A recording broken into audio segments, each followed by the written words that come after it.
Hello दोस्तों, welcome to my class. तो दोस्तों अब हम हर एक चैप्टर के जो मोस्ट इम्पोर्टेंट क्वेश्चन हैं वो हम जल्दी जल्दी कवर करेंगे, जल्दी जल्दी देखेंगे कौन कौन से क्वेश्चन हमें मल्टीपल टाइम रिवाइज करना है और कौन से क्वेश्चन आपके 101% आने वाले हैं। ठीक है, तो जो देखो आपको आपका ये सेकंड चैप्टर है। सेकंड चैप्टर में पहला है क्वेश्चन 2 अंक का है।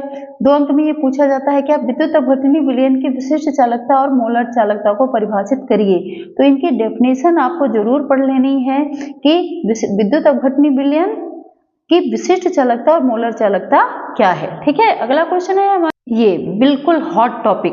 कौन सा? निर्दिष्ट समीकरण क्या है? मानक इलेक्ट्रोड विभव एवं इलेक्ट्रोड विभव में संबंध। निर्दिष्ट समीकरण क्या है? निर्दिष्ट के इलेक्ट्रोड विभव का समीकरण क्या है? तो किसी भी टाइप से आए, निर्दिष्ट का नाम लिखा है तो आपको समझ जाना है कि हमें क्या करना है, निर्दिष्ट समीकरण। ठीक है, अगर इसमें आपको दिक्कत आ रही होगी, समझ में नहीं आ रहा होगा तो बताना, मैं इसकी अलग से वीडियो बना दूंगी। अभी हम वो क्वेश्चन डिस्कस कर रहे हैं जो मोस्ट इंपॉर्टेंट है इस चैप्टर से। ठीक है, फिर ये अगला है प्रबल तथा दुर्बल विद्युत अपघट्य क्या है। ये आपने 10th में भी पढ़ा है, फिर आपने 11th, अब 12th में भी इसको देखा है, तो ये आपको अच्छे से आता होगा, इसको अच्छे से कवर कर लेना है। ठीक है, अब आपके एग्जाम में इस तरह के भी क्वेश्चन पूछे जा सकते हैं, जैसे सिल्वर नाइट्रेट के घोल में कॉपर की छड़ डुबोने पर घोल का रंग नीला क्यों हो जाता है।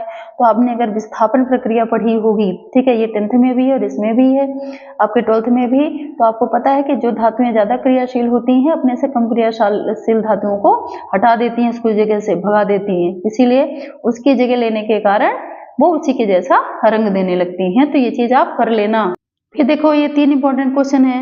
यद्यपि विद्युत रासायनिक श्रेणी में एल्युमिनियम हाइड्रोजन से ऊपर स्थित है परंतु यह वायु जल में स्थायी है, क्यों? ये देखिए वेरी इंपॉर्टेंट में है, तो अगर आपको कहीं और ना मिले तो इसमें से ही आप कवर कर लेना है इसको। ठीक है, याद कर लेना है इसको। फिर आपका ये जिंक कॉपर सल्फेट के विलयन में कॉपर को भी स्थापित कर देता है, तो अभी हमने आपको बताया।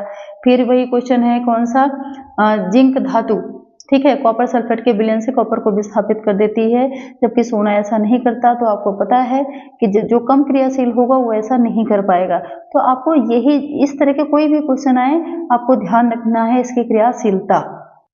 फिर आपका मोस्ट इंपॉर्टेंट क्वेश्चन है कोलराउस का नियम। कोलराउस के नियम के अनुप्रयोग, कोलराउस का नियम क्या है, कैसे होता है, और इसके अनुप्रयोग, इससे इसका जो आपका ये अनुप्रयोग के सवाल है, थोड़ा सा हम इसको देखते हैं। यहाँ पे देखिए, पढ़ना है जरूर, ये बिल्कुल 100% आने वाला क्वेश्चन है, इसमें कोई डाउट ही नहीं है। ठीक है, तो आपको पता है ना कोलराउस के नियम के अनुप्रयोग। तो यहाँ पे देखिए एस्टिक अम्ल का इन्होंने उदाहरण लिया है। अनंत तंतों पर मूलक चालकता प्रबल विद्युत अपघट्य HCl और आपका sodium acetate plus sodium chloride के विलयन के अनंत तंतों पर मूलक चालकताओं से कोलराउस के नियम द्वारा परिकलित किया जा सकता है। ठीक है, तो अब यहाँ पे थोड़ा सा मैं समझा देती हूँ आपको। जैसे ये इसका क्या हो गया, जो कोलराउस का नियम है उसका व्यंजक हो गया ये, तो लैम्डा m इन्फिनिट HCl, तो जब इसको हम डिवाइड करेंगे तो H प्लस और Cl माइनस में डिवाइड होगा। ऐसे सोडियम एसीटेट किस में डिवाइड होगा, सोडियम प्लस में और एसीटेट माइनस में। NaCl को हम डिवाइड करेंगे तो Na प्लस और Cl माइनस में। और अगर हम एस्टिक अम्ल को डिवाइड करेंगे तो किस में टूटेगा, ये एसीटेट और H प्लस में। तो ये चीज ध्यान रखना कि इसमें क्या करना है, 2 को जोड़ के तीसरे को घटाना है, तो आपको पहला निकल आएगा। समझ रहे हो बात को? पहला आपका क्या है, ये इतना ले आना है, इन तीनों से इतना ले आना है।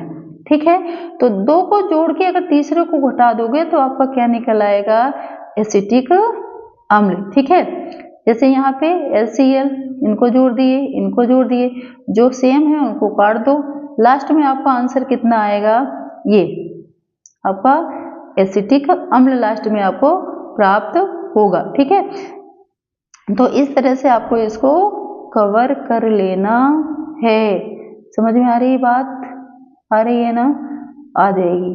ठीक है, तो 2 को जोड़ के तीसरे को घटा देना, इनको जोड़ के तीसरे को घटा दोगे तो आपका लास्ट में इतना निकल आएगा। ठीक है, जैसे यहाँ पे देखो जोड़ा हुआ है, देख रहे हो ना, पहले वाले को H plus Cl minus plus Na plus और CH3COO माइनस, तीसरे को घटा दिए, किसको घटाए, Na और Cl को। तो अब यहाँ पे ध्यान रखना, ये Na प्लस में है, ये माइनस में, यहाँ पे माइनस का चिन्ह, तो ये कट जाएगा और ये कट जाएगा। ठीक है, फिर ये Cl और यहाँ भी Cl, सोडियम कट गया, दोनों सोडियम कट गए और दोनों Cl कट गए, तो बचा क्या, CH3 COO और H प्लस। तो जब आप एसिटिक अम्ल को डिवाइड करते हो तो यही तो आता है CH3 COOH, CH3 COO minus और H प्लस। तो आपका मिला क्या? यही तो मिला। तो यही क्या है? कोल्डहाउस का नियम का अनुप्रयोग। ये बहुत आसान है, आप इसको आसानी से कर सकते हो। इसके सवाल भी ऐसे ही आते हैं, ठीक है। और नहीं आएगा तो हम तो हैं ही, आप बताइएगा मैम समझ नहीं आ रहा, फिर हम कोशिश करेंगे कि आप अपने प्यारे प्यारे बच्चों को समझा पाएं। फिर आपका फैराडे का विद्युत अपघटन का नियम, तो मैंने अपनी वीडियो में पहला नियम, दूसरा नियम, ये सारा कुछ करवा रखा है, तो आप जाके मेरे चैनल पे देख लेना, आपको इससे मदद जरूर मिलेगी। फिर क्वेश्चन है आपका विद्युत अपघटनीय सेल तथा गैल्वेनिक सेल में अंतर। विद्युत अपघटनीय cell, galvanic cell, very important, कई बार पूछा गया है, ठीक है। फिर वेरी इंपॉर्टेंट में क्या है? वेरी इंपॉर्टेंट में है इलेक्ट्रोड विभव, 2022, 20, 17, 15 इन सब में पूछा गया है, इनको पढ़ना है। बहुत देखो, मैंने ये वीडियो इसलिए बनाया कि बच्चे बहुत परेशान होते हैं, कभी किसी के पास जाएंगे, कभी किसी टीचर के पास जाएंगे, बोलेंगे टिक लगा दो, टिक लगा दो। तो मैं यहाँ पे सबके लिए इस तरह का वीडियो प्रोवाइड करवा रही हूँ ताकि बच्चों को कंफ्यूजन ना हो, ठीक है। क्योंकि मेरे बहुत सारे बच्चे पूरे साल पढ़ाई नहीं करेंगे, फिर लास्ट टाइम में बोलेंगे मोस्ट इंपॉर्टेंट बता दो, ठीक है। वैसे है तो गलत बात, पर एज ए टीचर, चाहे बच्चों ने कुछ भी गलती की हो, पर टीचर का काम है उनका मार्गदर्शन करना, ठीक है। तो हम यहाँ पे आपकी मदद जरूर करेंगे। तो जो मोस्ट इम्पॉर्टेंट क्वेश्चन है वो आपको पढ़ लेना है। फिर कौन सा क्वेश्चन है आपका? रेडॉक्स विद्युत रासायनिक श्रेणी में इसकी क्या उपयोगिता है, इसके अनुप्रयोग, तो ये भी आपको कवर करना है। इसके बाद आपका आता है ये प्राथमिक सेल किसे कहते हैं, जिंक कार्बन शुष्क सेल में एनोड तथा कैथोड पर होने वाली अभिक्रियाएं लिखिए, तो ये भी आपको कवर करना है ये क्वेश्चन। फिर है आपका बच्चों सीसा संचयक सेल, ठीक है। तो सीसा संचयक सेल भी पढ़ना है आपको। अब जैसे इसमें दो डायग्राम दिए हैं तो जरूर, अगर ये आपसे नहीं आ रहा तो कोई बात नहीं, ये नीचे का आप बना लेना, ठीक है। पर इसमें ये ध्यान रखना कि कभी कभी इसमें पूछता है आवेशन और पुनः आवेशन, ठीक है। तो जैसे ये आवेशन दिया है, एनोड पर कैथोड पर क्रिया हो रही है, ऑक्सीकरण हो रहा है या अपचयन हो रहा है, और जब इन दोनों को टोटल करेंगे तो फाइनल अभिक्रिया ये प्राप्त होगी। तो आवेशन में ये मतलब जब हम उसको चार्ज करते हैं तो ये है,